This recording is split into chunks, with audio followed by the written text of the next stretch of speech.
so this is the second meeting of the Improvement Program. So thank you all again for taking time out of your day, and we look forward to the discussion. I'm Michael Briggs, Director of Transportation Planning within the Mayor's Office, and I've got over to my left Julie Smith. She is going to help us facilitate some of the discussion today as well, and help us keep on time. So you'll see on your agenda we have some time marks that we're kind of trying to hit, and we'll get through the next hour and a half together. So if you don't mind, we did in the first meeting share a little bit about our transportation stories. So we talked about how we got here today through the transition committee as the new mayoral administration began to focus on how we move. And we really talked a lot about independence, freedom, some of the stories that emerged around transportation, and how it's either enabled us or been a challenge for many of us. And so thank you all again for sharing those stories. And I think that's something we'll continue to revisit as we have conversations with the community. So instead of us repeating the stories, though, I'm going to have us go around and do introductions. So if you'll just say your name and who you're representing, and if you have anything else you want to add as well, that's also fine too. So we'll start with Walter. I'm Walter Searcy, board member of MTA Vigo, and am currently representing NOAA on this esteemed body. Also, please don't forget to use your mics. Van Pinnock, immediate Vice Chair of Neighbor to Neighbor.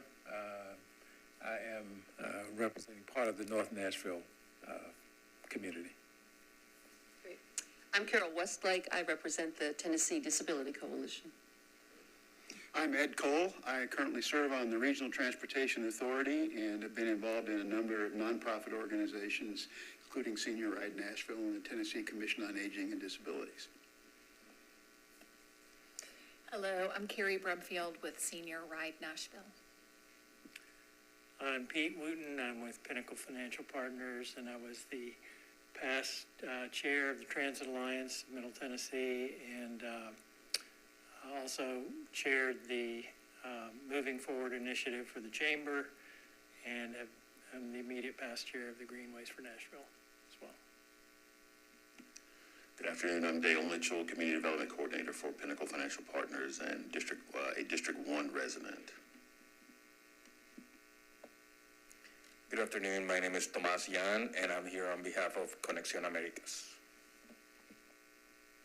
Hi there. I'm Rachel Blackhurst, and I represent the Commercial Real Estate Development Association.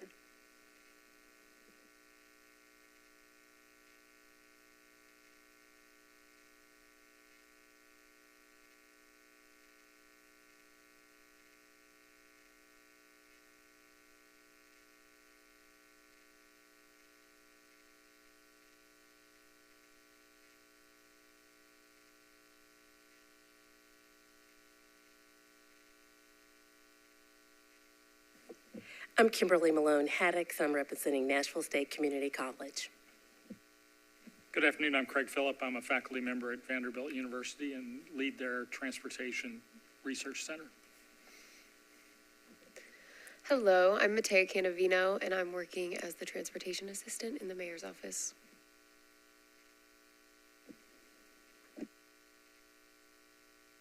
I have it right? Yeah. There we go. Hi, everybody. I'm Julie Smith. I'm the Communications Director in the Mayor's Office. And as Michael noted, I will be working to keep us on time today. So I'm going to do my job right away and say we're running about 5 minutes ahead of schedule, or behind schedule, I should say. So I will not take up any more time. Okay, and then really quickly, I know we have a few people in the audience, and so if they can just quickly say who you're with and name, because there's some Metro staff back here, too. Kendra, start with you. Hi, everyone. I'm Kendra Askowitz. I work in Mayor O'Connell's office on climate sustainability. Meredith. I'm Meredith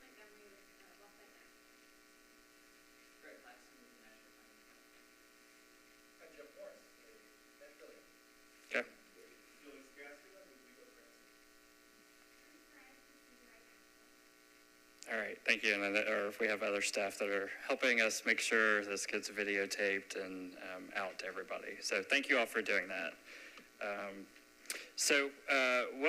This is our agenda today. We've done a lot, so I want to give you an update as to where we are in the process and what we're beginning to hear from the community. So there's a lot of work going together with the project team on Choose How You Move. And we'll quickly then talk about community engagement, and that's where we want to hear definitely from you all on some ideas as to the best way to engage the community. And then we're going to do a bit of a gut check because we've been talking about some things with the technical advisory committee that we want to check in with you all and hope you all can add to that because it's going to shape how we approach the conversation with the community. And then as we begin kind of going into different parts of town, there's going to be issues that come up, and we want to be prepared to be able to address those concerns and talk through challenges. So where we are in the process, you'll remember I threw this up at the last community engagement committee where there's been kind of this history where we've gotten to a point where we did a lot of studies between the year 2000 and now.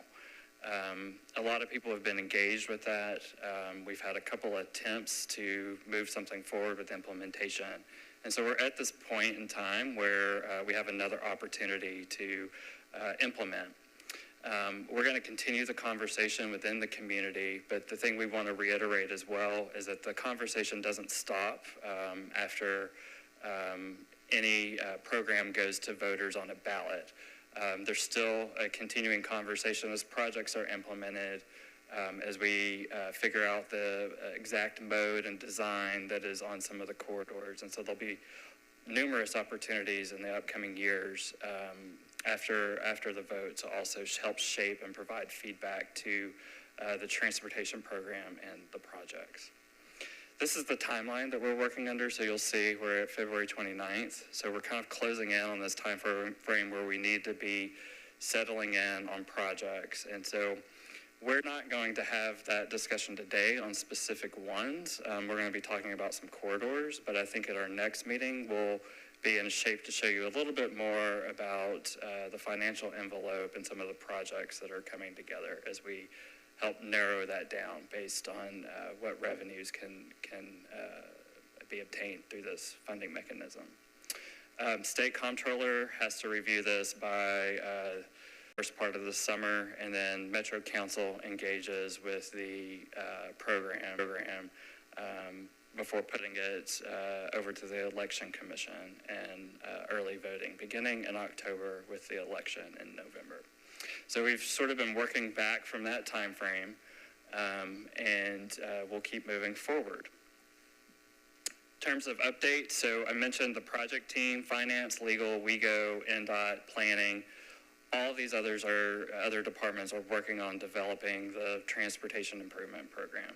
So we had the TAC meeting in early February, just to kind of do a check-in that we're still ready to proceed. The mayor announced that we were pressing go on this on February 15th. You all met later that afternoon for the first Community Advisory Committee meeting. Since then, we've done a number of council member listening sessions and are still working through those, and have gotten 34 complete as of the end of today. And then we had another technical advisory committee meeting on the 22nd, and then you all are meeting today on the 29th. And we'll keep working through this through March. So what we've heard is there's general agreement on lots of plans being done. The need is urgent. There's some concerns, though, about this process being fast. But we also don't want to lose this time frame of being able to take something to voters. So we're very mindful of that and want to continue listening as the conversation evolves around the program. There was questions as to who's on the TAC and the CAC. That committee list is now out there and on the website. We had a really good conversation within this group last time around why now, and really talking about November being an opportunity where many people are voting, and that's an opportunity for more to chime in on this issue. We're going to continue working on how we talk about things, clear terms, translations, graphics. we want to be really mindful of what we put out there and make sure that people understand what we're talking about and some of the outcomes. Frequently asked questions, and then also engaging youth, I think, came up with this committee last time. So that was dealing with the process. Some things that we've heard around projects. The technical committee needs to know costs and the extent of these projects. So it's really hard to talk trade-offs without having a financial envelope. And so we're working in that direction to get information to them to chime in on. There were questions then around some of the revenue sources and the grants. We had discussion at the technical advisory committee meeting on light rail. And so you all know, we are hearing that issue come up, but it's mostly within the technical committee and some of the business community, and we're not hearing it so much on the community side right now. And so we let the technical committee kind of wrestle with that issue at their last meeting. Questions around implementation. So there's always this issue of things that you can do quicker, more operational type things versus capital intensive projects, and those taking longer time. And so we're going to work through how we talk about that. Then there's also misconceptions that I think we've heard for a number of years, just people talking about buses being empty, or that there's only one lane left of traffic when you do some of these projects. And so I want to get ahead of that and talk through some of those concerns, because those are things that people have perceptions about, and they may not be accurate, and we want to talk about those. And then other things around projects related to crosstown service needs and signalization came up with the technical advisory committee. So this is how we're adjusting, and the reason I kind of walk us through that is because we've heard a lot, and I want you to know that we are continuing to listen and incorporate feedback. Really emphasizing, and there is confusion around what is a plan versus a program, and it also doesn't help that the state legislation calls it a transportation or a transit improvement plan. But what we're really pulling together is a program of projects to be implemented, which is different than a visionary document around a plan. So we've looked at a lot of plans, and there's oftentimes implementation that's part of that, but this is really crafting a transportation improvement program to take forward for implementation. We also want to talk how these different projects will offset needs that are being addressed today through current programs, so that we have existing sidewalk construction program, existing bikeway program, traffic calming. There's the existing operations of WeGo, but show how those things still continue on, and then this program boosts a lot of that continuing work as well. It is also an opportunity to offset some needs to where if we're focused on some of the major corridors, there could be more work done within neighborhoods by offsetting some of those needs. As I mentioned, we post the advisory committee on the website. We're going to continue to talk about why the November election.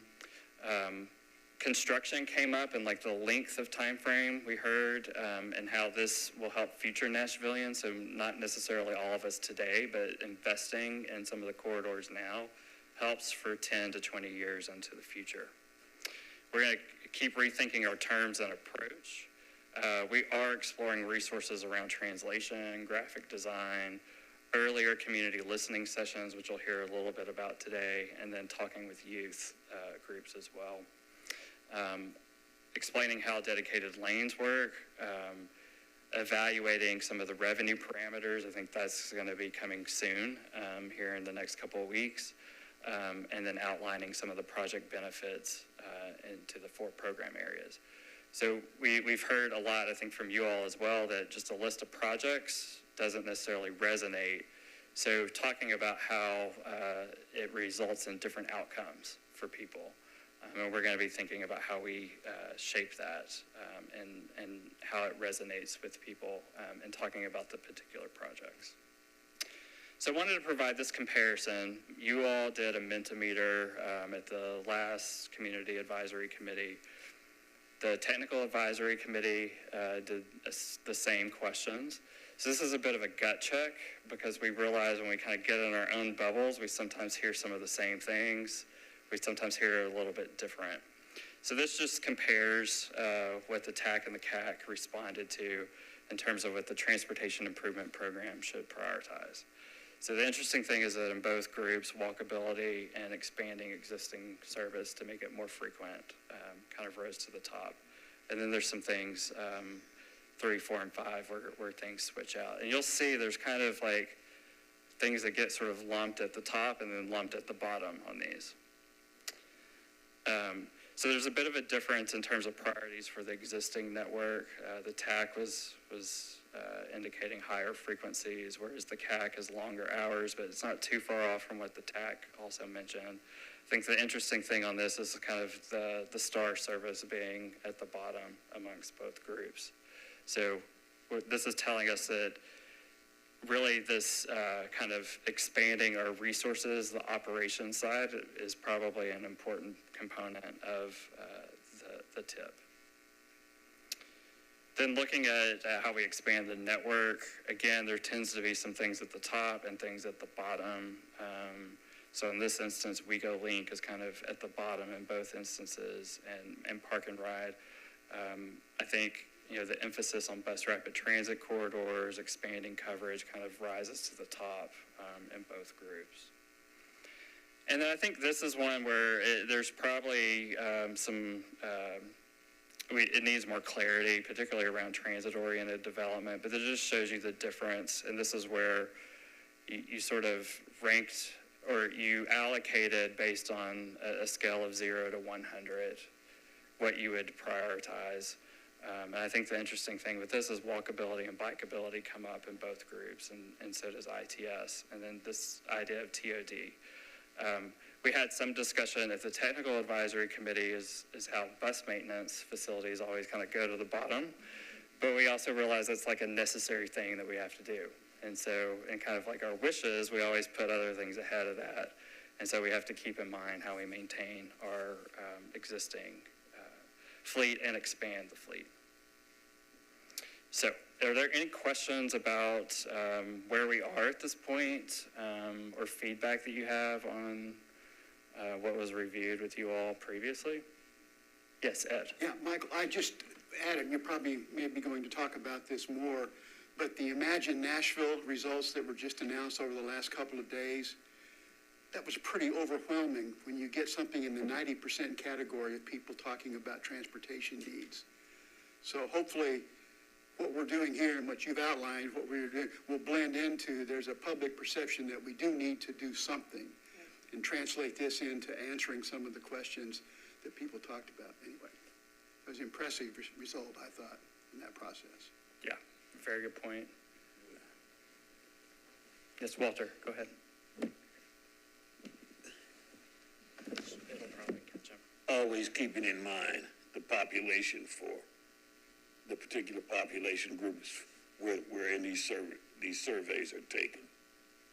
We want to make certain that that's 90% of the demography of Davidson County, not of Green Hills or of Antioch or any other particular sector. Yeah, good point. And also with the Mentimeter, realize that's a small subset of everyone. So the reason we're doing this, though, is a gut check. Like we have a lot of... Mentimeter or Mentimeter? I think you can say it either way. Is a kilometer, kilometer, right? Yeah, right. Either one is okay. So. Any other reaction? It's impressive that they were as harmonized as they are. I haven't looked carefully at the composition of the TAC, but I know some of the people that are on it. So anyway, I'm impressed that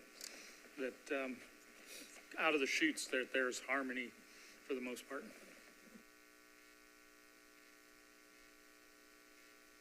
Yeah, and I'll just say, add to this, I think it reaffirms the direction that we're headed with the program. So as we kind of forecast a financial envelope, it's helping us figure out like what's most important to keep within the program, because there's always a lot more we could do, but we know we can't do it all.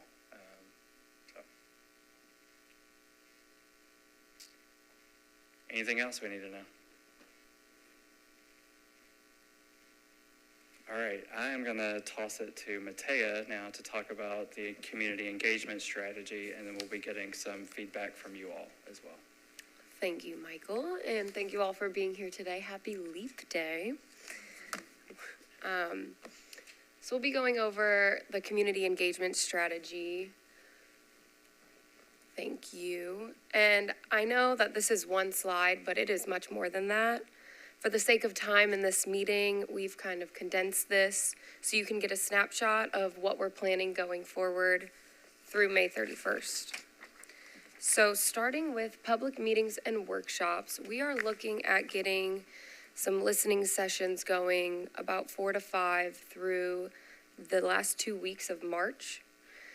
We're still working on locations, dates, and times, but those will be coming to you soon. What those meetings will look like is hopefully an introduction by a council member, a Mentimeter exercise, and then a short presentation by Metro staff on Choose How You Move. And then we'll break out into 4 small groups, looking at corridors and then our 4 bucket areas. We also have an online survey coming soon that will be on the website, nashville.gov/transit, where all of our references to Choose How You Move are located. And then I know Michael touched on council engagement. We will have 34 meetings done by the end of today, with a few more upcoming and scheduled.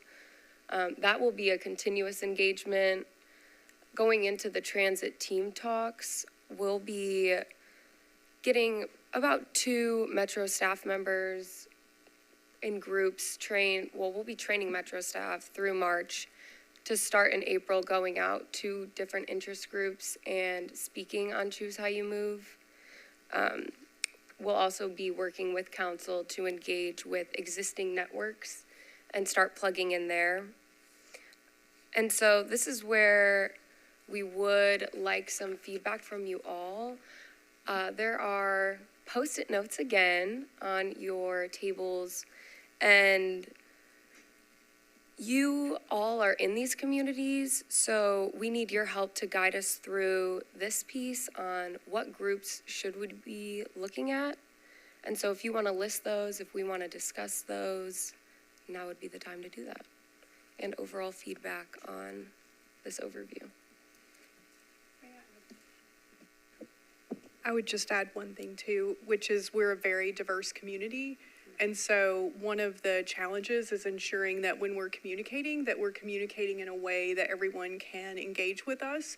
And so as you're thinking through this, we've talked a little bit about like the 5 predominant languages spoken in public schools.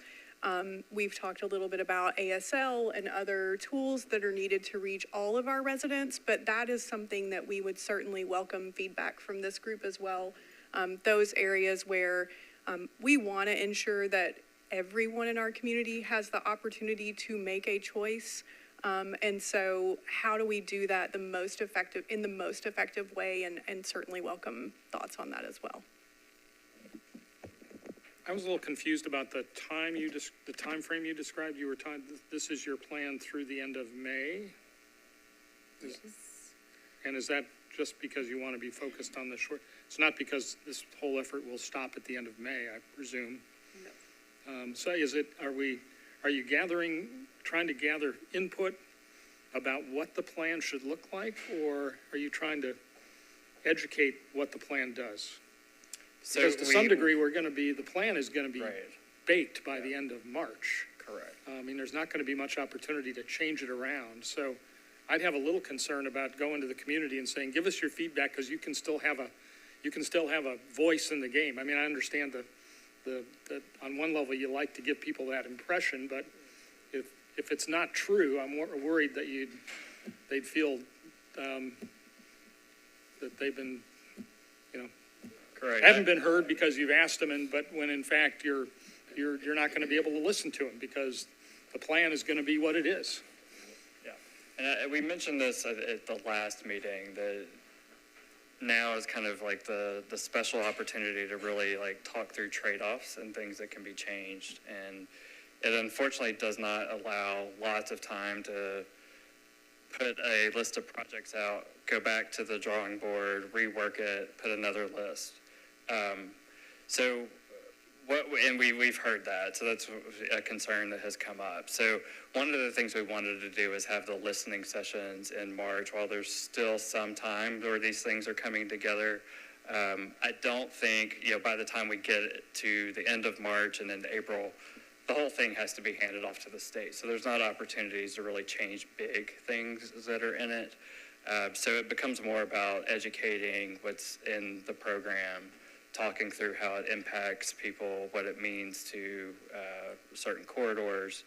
And that conversation continues like all the way up through the time that it goes to voters in November. So I think in an ideal world, we would always have more time to continue to take feedback, refine things. But this is also why we're taking this approach of really looking at the past plans, doing a bit of a gut check. So that's a little bit of why we're doing the listening sessions, is to make sure we've got one more opportunity to get back out there and make sure things are lining up with the program and what we've heard previously with the plans. I'd rather have a listening session focused on why hasn't this resonated enough to get you to vote for it before, rather than asking them for I want this and that instead of, I don't know, that's I think what we all want input on is what do we need to be doing to make sure we have a successful sales strategy as we move into the fall. Sorry, I think there's two, so I'm not sure who had their hands raised first, but maybe Mr. Pulley did. Hey, Michael, thank you. My name's Russ Pulley. I wasn't at the last meeting, but I watched the video, and he brought up the main issue that I wanted to address, which was, are we actually going out in the community? Because I heard you say that the plan was probably going to be baked and the timeline is tight. So this is more of an educational session, and it really is truly an engagement session. And you talked about these listening sessions, so it doesn't sound like there's really going to be a whole lot of community engagement from the perspective of inviting. I also heard at the last meeting there were 70 plus plans out there, and there were a lot of ways that people have had opportunity to engage in the past. I don't think we should assume going into any kind of community engagement that people we are going to be presenting this plan to feel like they've been engaged, because when you talk about taking something out of somebody's pocketbook, it's a different level of interest than it is, hey, what do you think about what we should do in the future? And we don't need to go back very far in history to see what kind of talking points can be created around opposition to this. Look at the Titans Stadium debate and look at all the misinformation that was floated around that. Look at the last transit debate. I see Ed Cole over there. Ed and I, we combined efforts to do, we called it a little debate down there in Green Hills, where we had both sides of this issue. And the last transit engagement process created two numbers that were almost twice, one was twice as big as the other. And that's sort of the talking point that resonated with everybody out there. So, to his point that he made earlier, if this is truly an educational thing, you better tell people on the front end that's what they're getting, and don't lead them to believe in any form or fashion that what they're going to tell us is going to be baked into this plan. This is what we have. This is what we've created. We've tried to reach out to you guys and give you an opportunity. I know you might not have gotten it by now, but we're at the point now where we want to present this plan to you and then give them the facts, but beware, because there's some opposition that's not going to contain facts that we're going to have to fend off. And to Walter's point, one of the most difficult processes of community engagement that you can get is inclusion. Because inclusion means it's a big thing and it's a very difficult thing to achieve. How can we include everybody? And we don't often think about people who need ways there, who need to be able to hear, who need to be able to be transported, who need to have access to technology. And that's a huge challenge. And we don't all think of everything people need to be included in these engagement sessions. So that's another huge challenge that's going to be difficult for us to achieve. And I just wanted to kind of put all that out there as we embark on this conversation. Yeah, thank you for that. Thank Mr. Pinnock there. Yes. So let me start with a couple of things. I looked through this document. I did not see Clarksville Pike. And so if Walter could help me with it, but I believe that Route 22 is the most heavily used travel route in bus. What goes Clarksville Pike? It's not. Okay. Yeah. It's Murfreesboro, right? I'm looking at Felix just to confirm, yes. But nevertheless, Clarksville Pike is not included on the list. All right.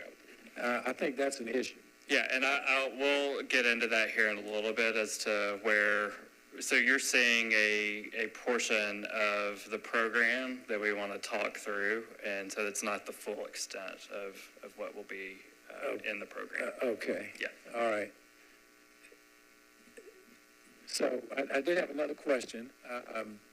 The talking points, when would we have talking points? And when would folks in North Nashville be able to participate in whatever discussion is going to ensue? Because I was involved in the last two discussions around the Jefferson Street cap, and what was presented is almost identical to what you're talking about. Is we have a plan, we're going to take the plan, and we're going to explain the plan. This is what you get. That did not go over well in that community at all. So how can we improve and do better? So this is exactly why we have you all here at the table, is that we need your help to making sure this resonates with people, because there are certain things, deadlines that we have to meet, but we certainly want your thoughts on how we make this better. So, and we've got one over here. So a couple of things that I noticed when we talk about diversity, equity, and inclusion is that I don't see diversity on your staff. I don't see anyone that looks like me.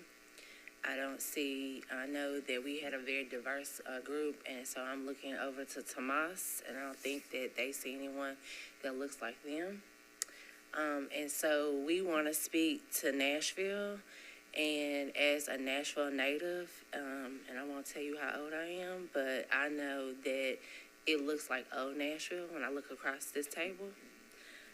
And so I know that my elders across this other side know exactly what I'm talking about, and they know, can hear someone else speaking in my voice.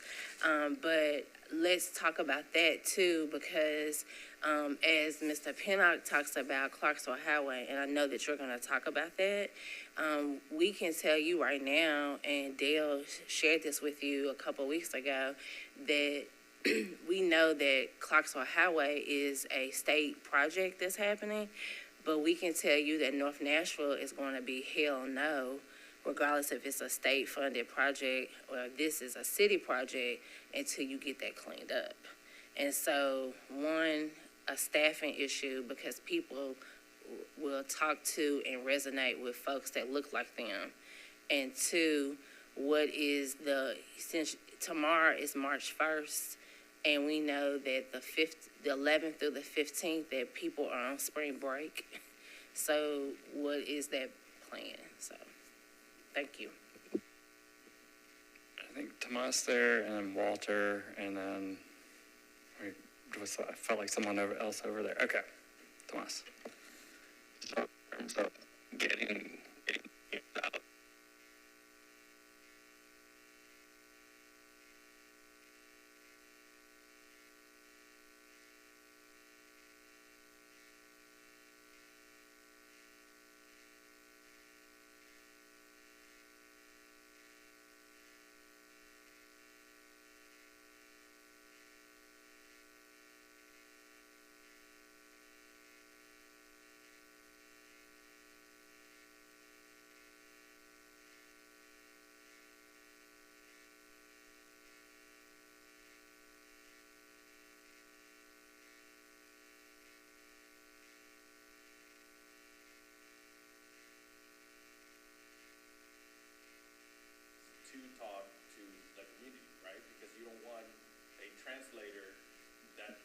from New York to translate what you have, put the leaders of those communities, get them all immersed into all of this, and then for them to be the ones to talk about all this transit points. Good feedback, Walter. And really quickly on time check, I know Julie's helping us with that. So I know that Walter and then someone else had a comment. So are we good? We're running a little over. Okay. Okay. Speaking now from having our butts kicked in 2018, Pete and I were at the tip of that spear. And the one thing I think he'll agree with me on is that the crafting and delivery of the message is critical. I mean, that's it. You know, Tomas is right, who delivers the message, but you gotta have a crafted, well-crafted, well-communicated message. You don't have that, you got nothing. Thanks, Walter. Carrie or Pete, someone, okay. The only thing I'd add to that is to your point. Your point is, why did it fail last time? You know, what's the big concern? And last time, the project scope expanded so dramatically. It was a huge number. It was a huge number in terms of cost. And that made it an easy target.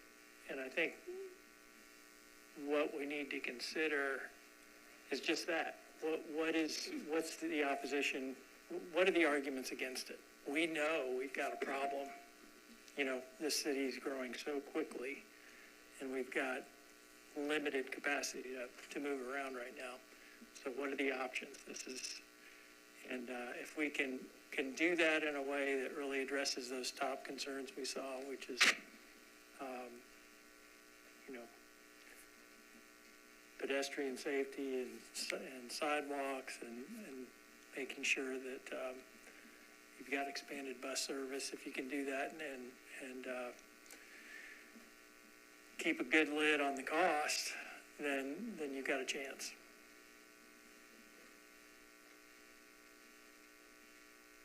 But don't underestimate the opposition. I think, Russ, you said that. I mean, we've seen it before. Anything else you feel like we need to know before we go to the next item, Mr. Pulley? I'm sorry, just one more quick thing is that, you know, I know we're at the point at which we married ourselves to this timeline. So I agree with my friends over there on the other side of the table who you're risking a lot by not allowing people to engage. So is the risk worth the reward of achieving the timeline, because you're risking having this thing voted down? So I think that's a big deal. And we've got to face the fact that we're up against it when you go out there and you tell the community, this is what we're going to do, and this is why you should support us, because that's essentially what we're doing. So that's a risk, and it's a huge risk, and I just wanted to go on record saying that that's a tough one. But that's what you're giving up to get this timeline. All right, thank you all for that. So what we will definitely do, this is all good feedback, and it's going to help shape, again, the approach. So we've got the listening sessions, and I think that will help us refine that and how we communicate that out and help manage expectations, because we definitely don't want to mislead what we're doing. So we'll keep working on that and take what you all have provided us. The one thing I do want to make sure is that if you have specific groups, so you've got a Post-it note, and we don't have to have this done right now, but make sure you give that to us after the meeting. So if there's specific individuals or groups that we need to touch base with, so this is not even just into May, this is going throughout, you know, this summer. We need that. Julie. I just want to chime in and say something really quickly, because I think I appreciate this dialogue and very much appreciate all of the feedback. And as the communications person in the room, it's like, no pressure, but there's, there's some work to be done. And so I think one thing I just want to say is we've seen the results of inaction. And so that's an important thing to keep in the front of our minds. The reason we're moving so fast is because we have a lot to catch up on. We are sitting in neutral, and we've been sitting in neutral for a while. And so this is our opportunity to build more things faster, to address the growth that's happening in our community. We are growing very fast, and our investment is not keeping pace. And so I would kindly leave you with that thought to chew on, and I would welcome feedback from you as to whether that resonates with you, whether that has unintended meaning, because those are certainly, I'm always conscious of the words that you say land differently for different audiences, and so I welcome that feedback from this group. And I know we have to move on because I am supposed to be the timekeeper, but I just wanted to kind of put that in your ears and let you absorb that and think about that, and welcome your feedback from it later. Can I add one thing? I think in terms of educating the community, is there just something that comes to mind from my own community is Bell Road and Murfreesboro Road. That intersection is 9 lanes wide. Like, is that normal for a city our size? Like, is there ways to kind of talk to people about, like, how many more lanes can you add to Murfreesboro Road? How many more lanes can we actually add to the infrastructure, like, the land that we have? Just seeing stuff like that, and I don't think that people think about that often. That's like an LA intersection. Do we want to be LA? Like, how can we think of ways to, tie it to other cities where maybe people have been and they can see that was a horrible experience getting around. And if we are headed in that direction, then maybe, we should try to mitigate that by choosing something else. Okay, very good. All right, so what we're going to shift into now is some information that the Technical Advisory Committee reviewed. And it's looking at 4 specific corridors. And we want to have a gut check because what they have provided to us are some strengths and weaknesses when we talk about improving transportation and transit along those 4 corridors. And so we want to get your reaction to that. How does it resonate with you? Some other corridors are coming up into the discussion as well. And so this is helping us kind of refine what we've pulled together from past plans and see as things that are consistent in a number of them, and want to do a bit of a gut check with you all on some of the issues along them. So to help set the stage for this conversation is just to remind you that when we look at the past plans within the city, there is a lot of alignment around growth occurring in centers and along corridors. And so the idea had been, starting with Nashville Next and even before then, is that as you have infrastructure readiness in certain centers, you can handle more people working and living in those particular areas. And so it's really hard to have a really robust transit system if you have development that's spread out, for example, with single-family homes.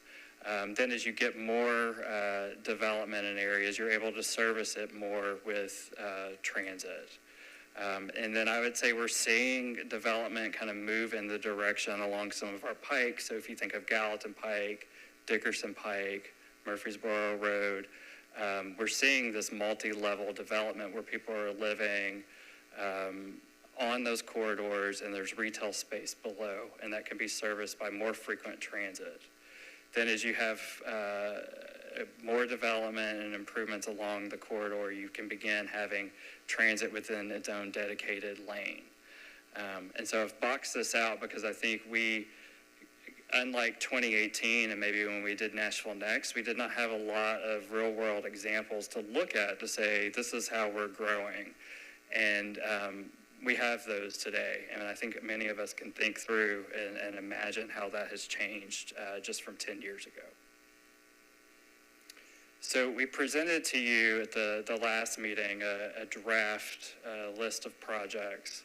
So this is still in draft form, and so it's still open for deliberation.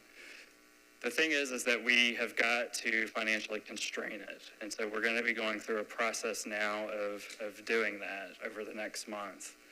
And there's 4 areas that we're talking about improvements. So looking at sidewalks, really focusing around some of the transit centers and stops and service.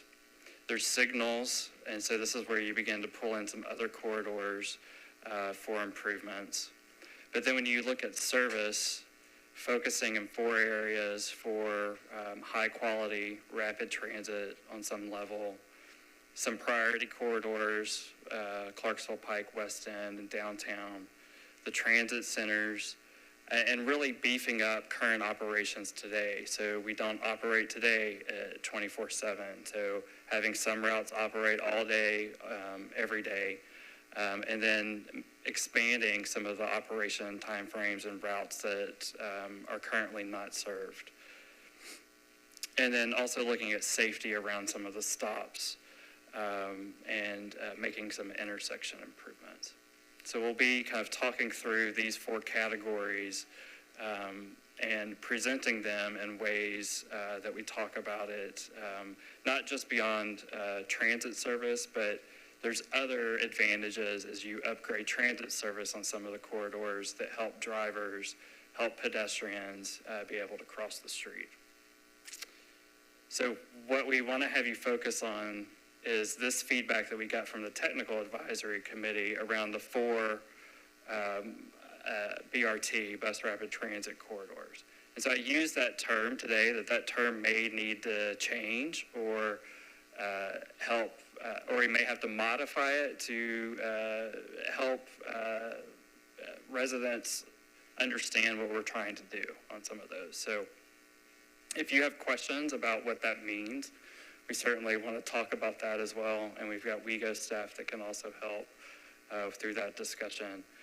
But we wanted to take a moment then, as you look at the information at your seat from the Technical Advisory Committee, they went through a process of looking at each corridor and knowing that we also have, sorry, I'm trying to get that off.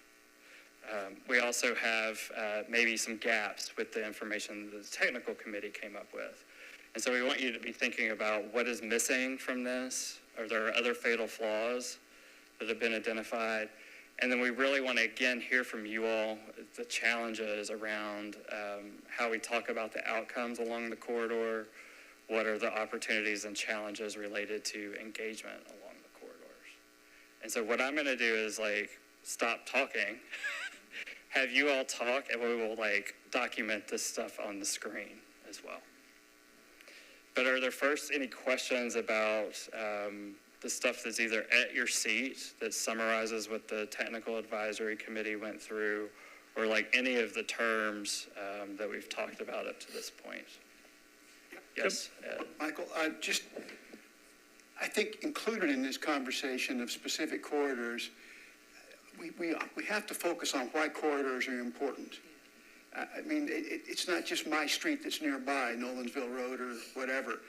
We have to talk about corridors because there'll be parts of the city that don't relate to these corridors at all. And as voters, we have to kind of engage them to understand why it's important that we look at Murfreesboro Road, why it's important that these others. That conversation, I think, will be critical in those areas where those meetings or those dialogues are held that aren't adjacent to the specific corridors. And I guess I'd add on that. Could you go back a couple of slides?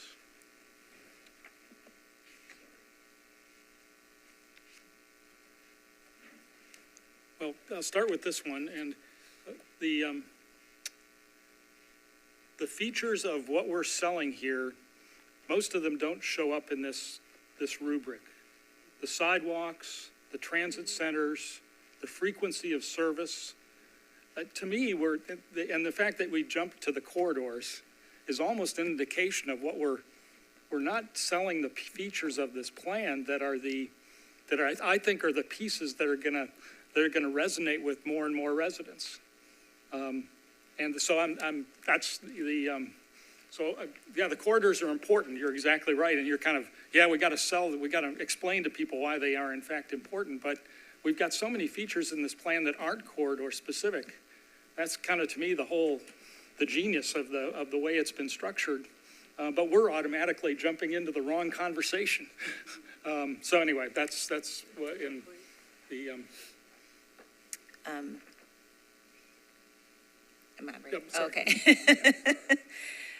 I agree. I think one of as you guys are developing like materials to show the community and then internal meetings, you can talk about it from that that county-wide map that shows like, maybe like existing routes. We already know that they're there, will improve service. That's kind of step one. And then you can show and then we'll start to build in better sidewalk connections to what the routes we already have. Because when I talked about it in my office with some people, they were like, well, you can build bus service, but if I can't walk to the bus to get there, then that's defeating some of that purpose. So I like that diagram because it shows more so that one I think more so relates to land use, right? Because it shows the density and how you serve it. But maybe the countywide map can show how you're starting to fill in, step by step. And then you can say, and by the way, the reason why we're focusing on these corridors is because they're not just Nashville corridors, but they're regional connections.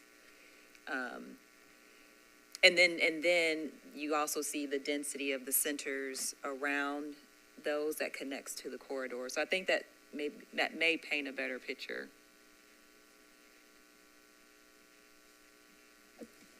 So can I summarize? So almost like an impact map, if you will. So it's like, this is the countywide, here's the impact of this investment along the countywide system. Yeah, so and in my mind, I'm thinking we can kind of show, or you can eventually show here's our sidewalk map today, or sidewalks today, and it's sparse. And then it's if we continue to build sidewalks, then it fills in, and now it's more complete. And then in addition to that, guys, we're also going to focus on, higher investments along our corridors. And this is why we're focusing on corridors, because look, Murfreesboro Road goes all the way to Murfreesboro, Lebanon Pike goes all the way to Mount Juliet, and, so kind of looking at it that way.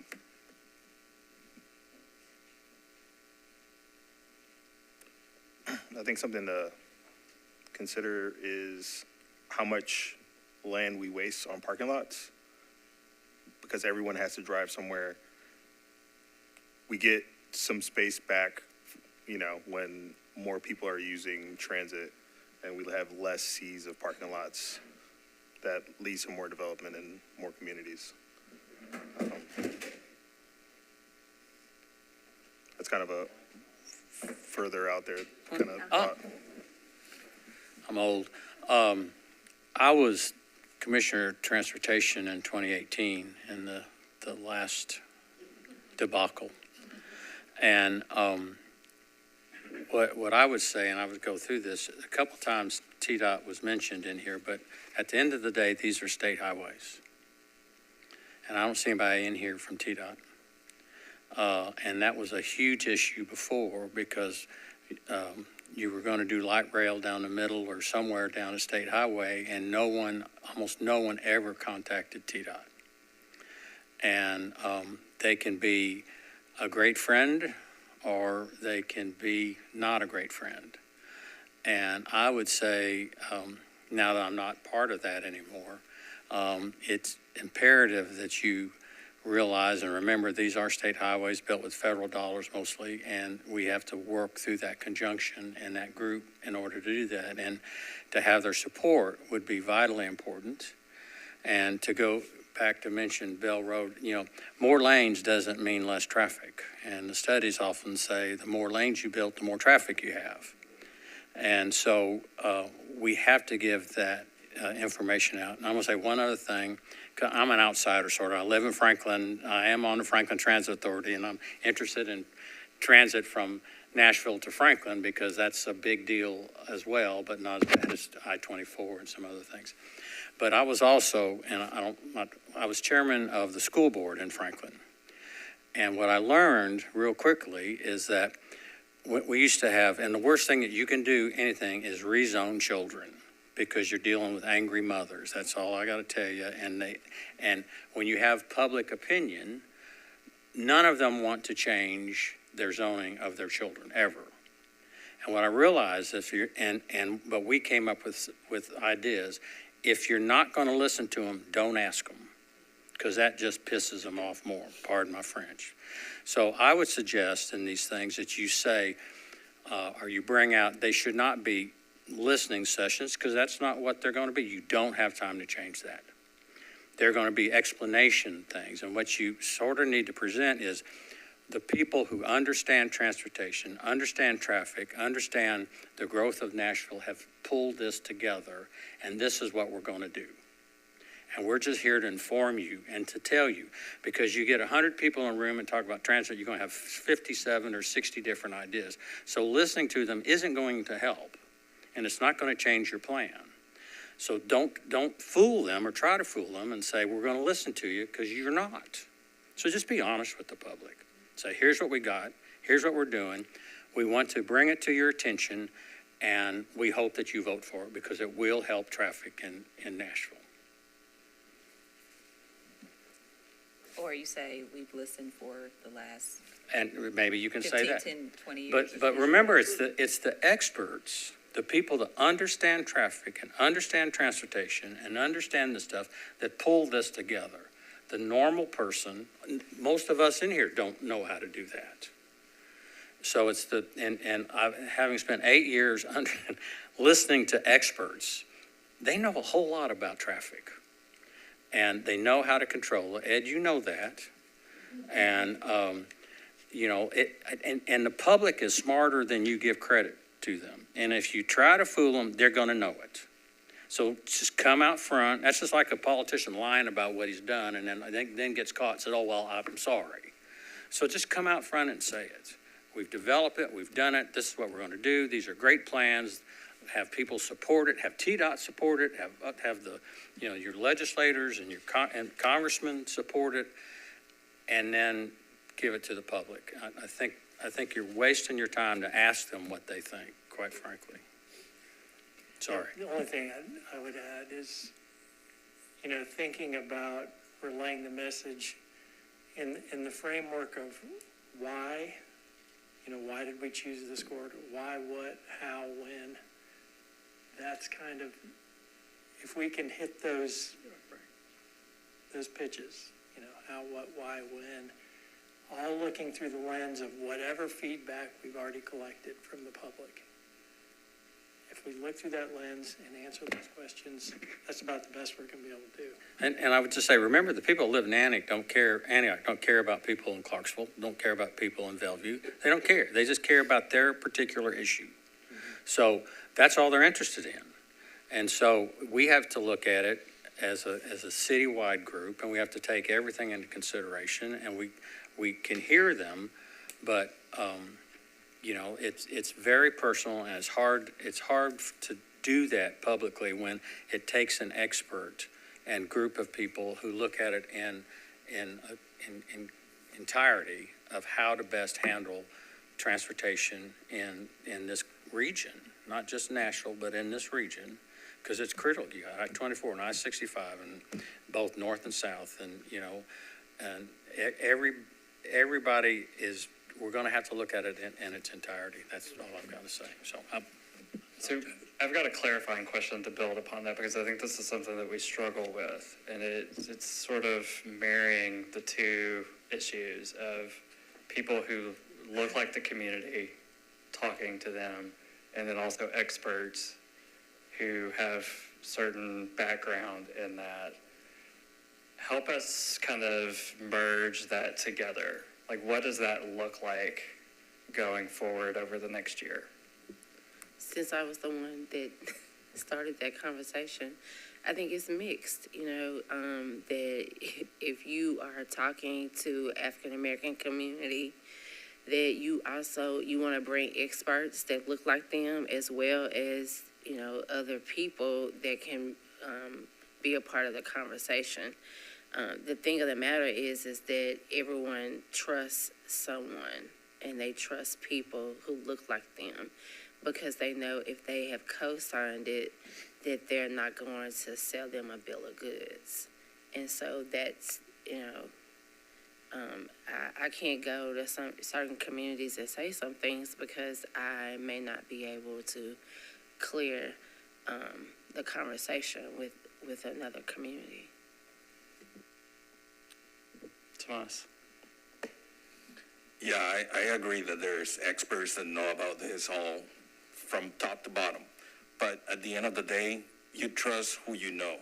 So that's why we got astrophysicists doing all the science, and they're not the ones talking to the public, right? Like, there is two different groups. I agree that they have to be taught what they're going to say, the message and everything, but the ones who provide the message to the community, it should look like them. It should not be somebody that they don't know. That's my 2 cents in there. Well, let me clarify what I said. You're not going to ask the community how to tell an astrophysicist what to do. The astrophysicist is going to do it. I totally agree that you have to have the community buy-in, but you don't do it as a huge group. You get individuals from that community that are trusted by that community, and you sit down with them and you explain them and try to get them on your side, and then those people go out and try to convince, whether it's members of the Metropolitan Council, or whether it's their state representatives, or whoever that may be, and community at large. But you can't just go out to the library and have 150 people and say, tell us your ideas, because you're not going to get anywhere. You go out to those community with people that they trust, and then you let them present. This is why we need this. This is what we're going to do for the African American community, the Hispanic community, all of those people, are the 5 different languages that we have in our public schools, and you get those people to buy in early, and then you can take that out to the community. If you take it out to community at large without those people, you're going to lose. And that's what happened in 2018. And the worst thing that can happen for transit today is to lose like you did in 2018. It's going to set transit back decades. I think Carol had a comment, and then Russ. We'll kind of keep going around. Thank you. This is a good discussion. Well, and literally what Tomas said was where I was headed. Because when he talked the first time, I kind of made a little peer-to-peer note on my paper, because there are leaders in all of our communities, right? And we look like our community. We work in our community, and it might be a neighborhood. It might be a cultural community. It's a disability community. It's whatever that is, and I think that and trust is it. Trust and vision, right? Understanding what the outcome's going to be for your community. Getting leaders who can get with the experts, or who can get the information so that they understand, community leaders that can understand and be connected to those experts, and then they can be the leaders. One of my little Post-it notes, I put a note about the Mayor's Advisory Committee on Disability, right? Those are people who are all connected to other folks. Can you help them understand transit? If they can understand why this is important, they can take it to other groups and say, I trusted what I've learned. You can trust me to say, this is how it's going to improve. And I would just say real quickly as well, sort of around the corridor thing, we can think about a corridor going all the way to Murfreesboro. I always think about it as going downtown. When I think about a corridor, my folks are like, down to the bus center, so I can go back out to where I need to be, right? And I think you got it about how the sidewalks are going to fill, but how does coming down that corridor get me to my job, right? To the places I need to go, because I'm not always going to go out of the county real important to be able to get out of the county if I need to. I don't always want to go downtown, but it are the things that I do, that are the shopping, the jobs, are they on these corridors so that, I can get from where I live to the things I need to do, I think is real important. Thank you. I think Russ, you were next. Thank you. To some of the points that have already been made, I think we've heard about 3 or 4 times now, and I completely agree that, we don't need to engage people if we're not engaging them. Just tell them we're here to educate them. I don't think there's anything wrong with saying that.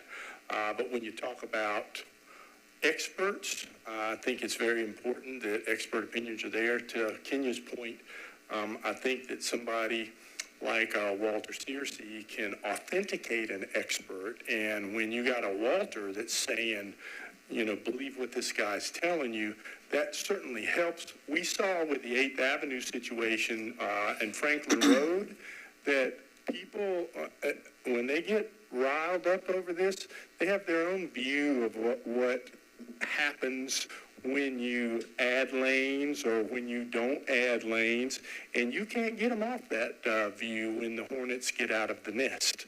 So it's really important that we frame this properly and make sure to authenticate those experts to the community. It's community engagement is by and large, how much is it going to cost me and what's going to be in it for me? And when there's really not much in it for me as compared to what I'm paying for it, that's where the challenge of selling people on the issue of why the corridor up in Murfreesboro or wherever it's coming from is going to help me and why should I support this. So the easy part is what's in it for me and how much is it going to cost me. Good deal. Anyone else? Yep. Yeah, I've got a few thoughts. So to address your question, Michael, of like, you were saying what does it look like to have someone that's like an expert that looks and relates to the community?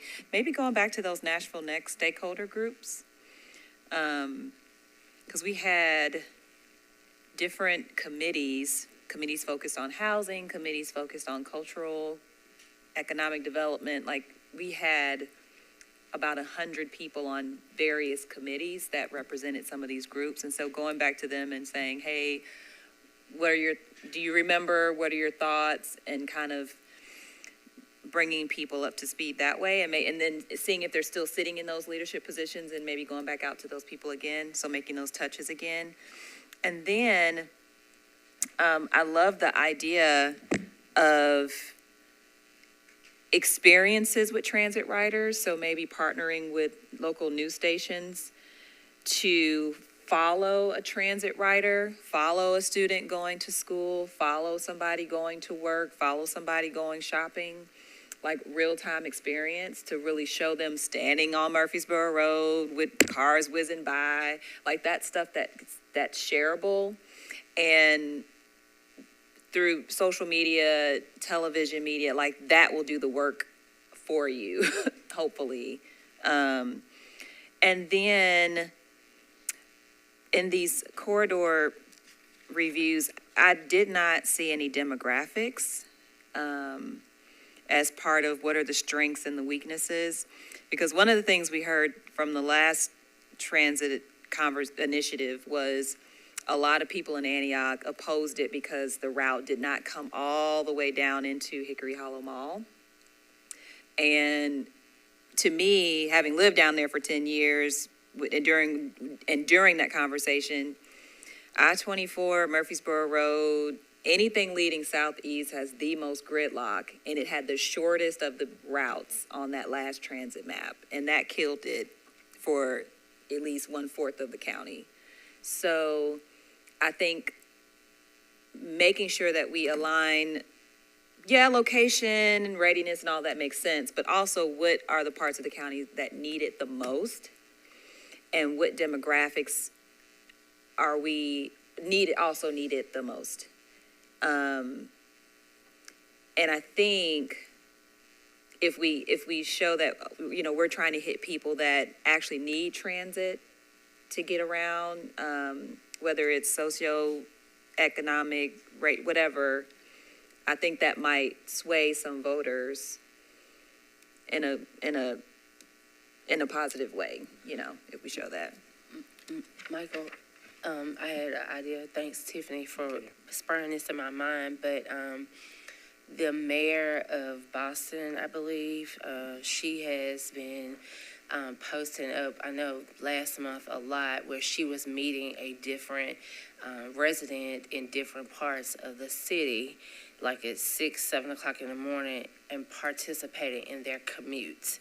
And so, as Tiffany talks about the news, but I also think that not just the news, but on social media, we don't realize everyone's commute. Like Walter's commute is different from mine, or a single mother. You know, we know that as we look on this sheet, it talks about Murfreesboro Road having the wildest corridor available right of the way.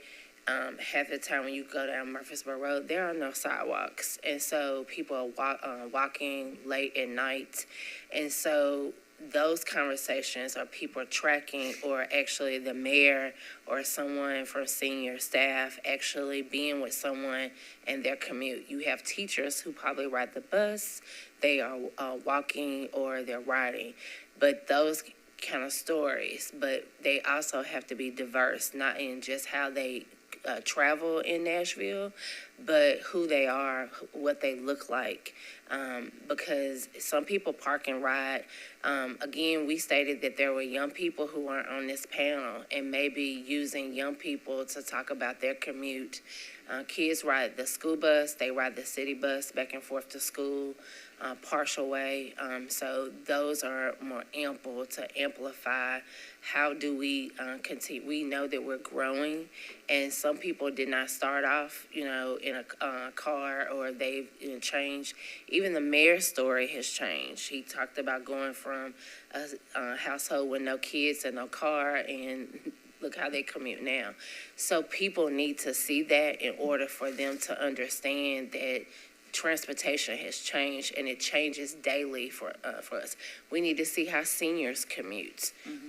You know, someone who works at Walmart or at Kroger, we need to understand how do they get back and forth to work. And you talk about 24-hour access. What is the story of a WeGo driver? You know, that who has been working there for years, but that has changed as well. So those are our commuter stories, and how do we commute? I love that.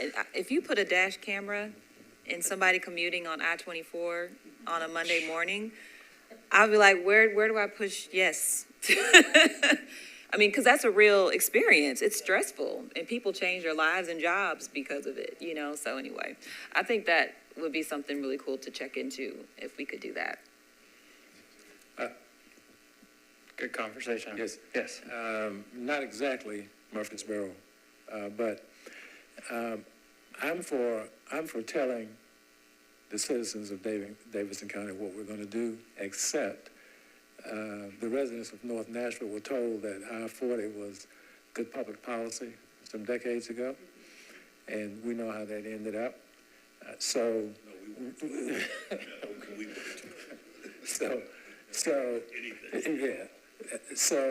if we're going to tell everybody except that I'm going on record to sound like North Nashville asked about what it thinks.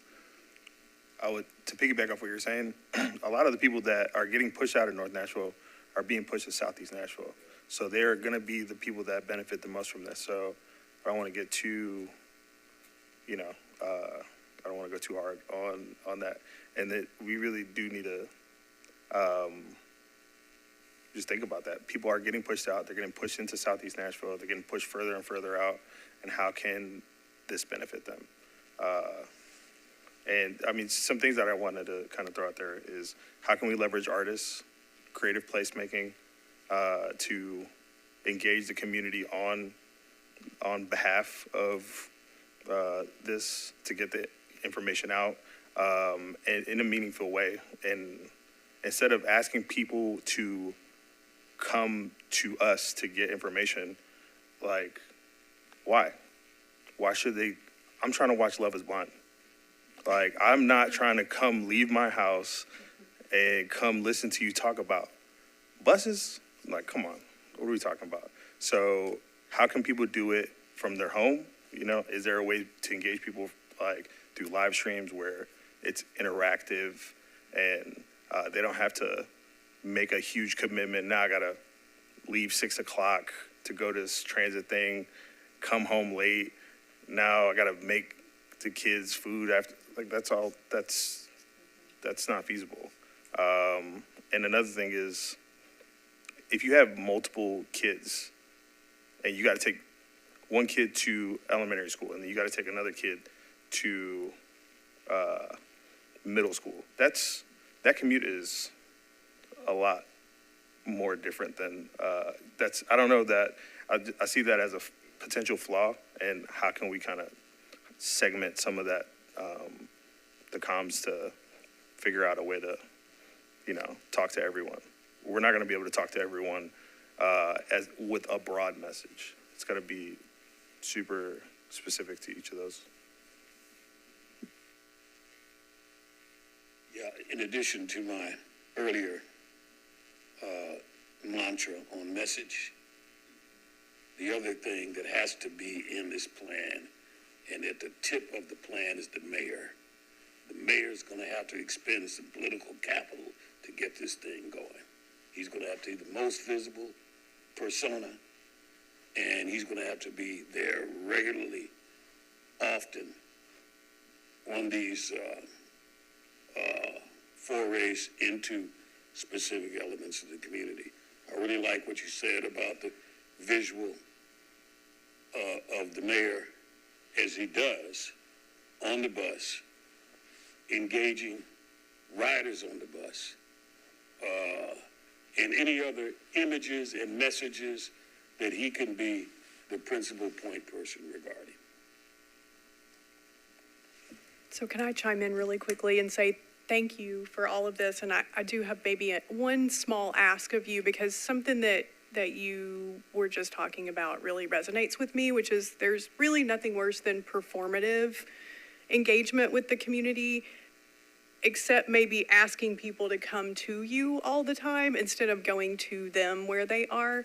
And so where there are opportunities to go to people and be with people in a space where it's their space, they own that space, they're comfortable in it, one, you get better engagement with folks because people feel better talking to you from their turf. And so if there are spaces that you recommend, those would be really helpful for us to know as we're thinking through this program.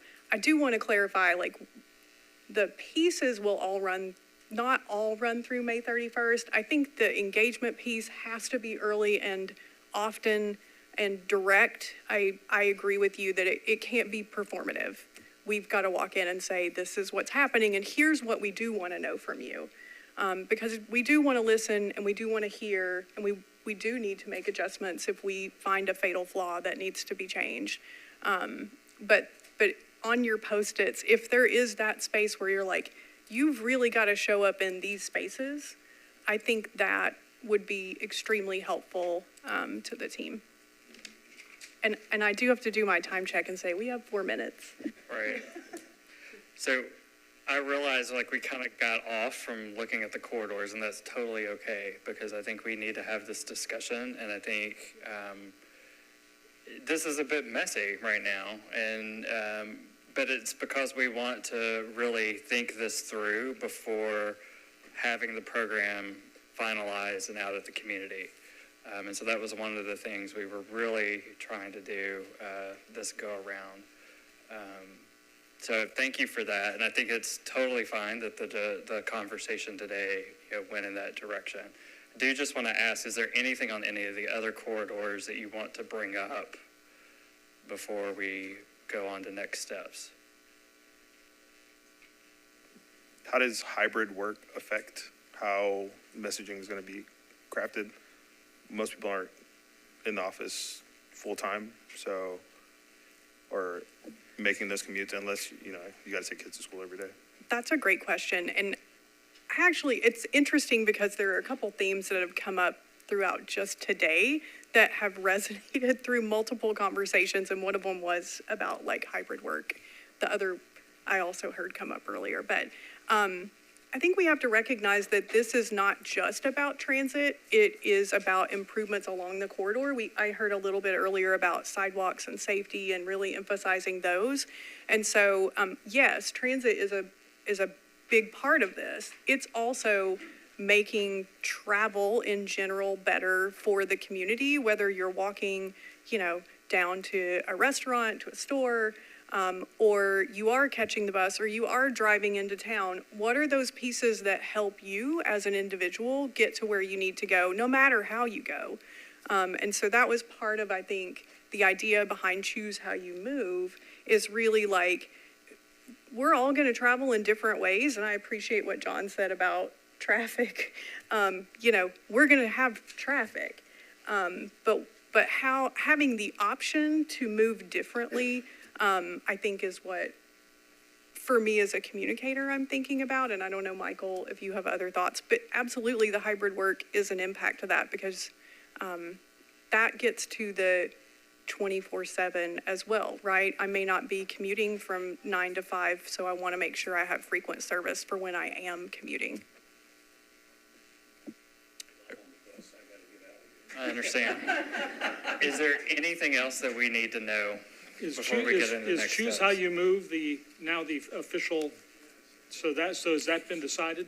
That's where we're, Yes. so that decision has been made? Yes. Yep. Is there any prioritization to the corridors? Like first we're going to do Murfreesboro, then we're going to do? No? Not yet. Okay. You might want to be ready to answer that question. Yep. Yeah. Yeah, that gets at timing. Mm-hmm. Anything else we need to know? Sorry, I have one comment. Okay.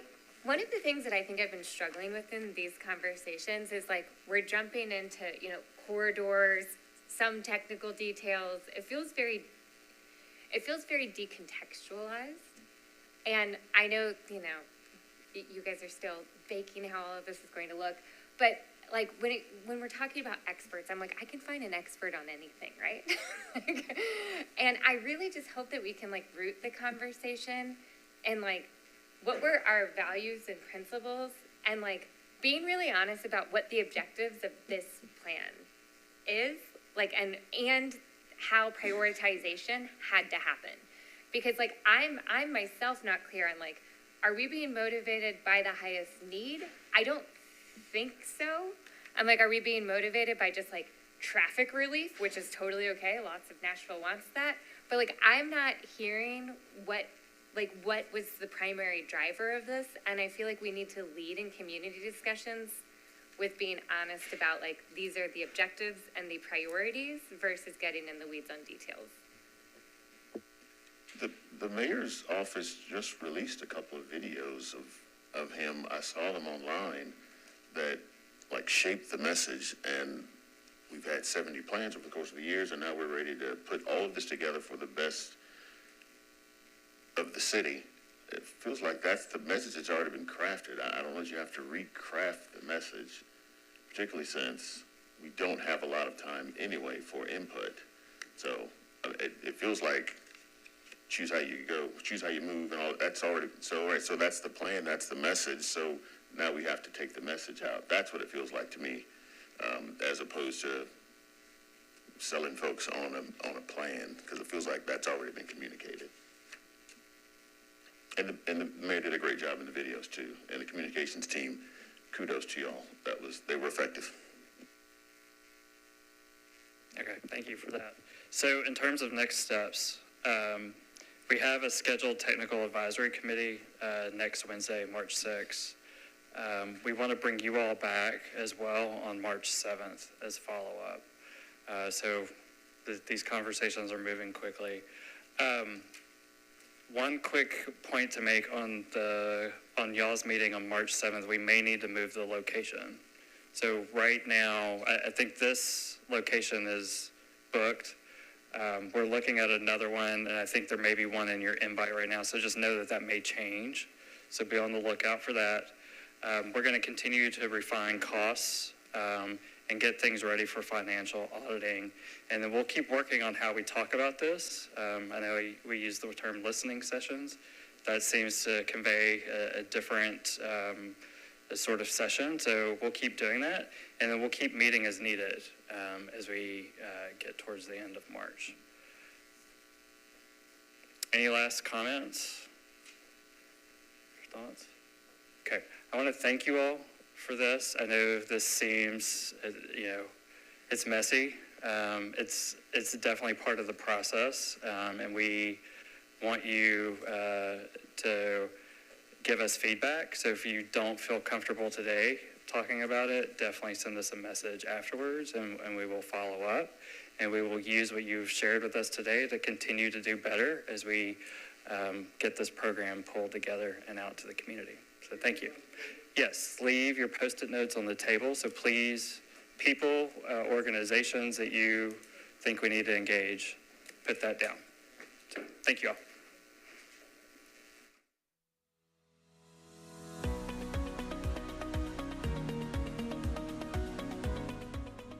This has been a service of the Metro Nashville Network. If you would like to see this presentation again, or for more information on this and other programs, visit nashville.gov.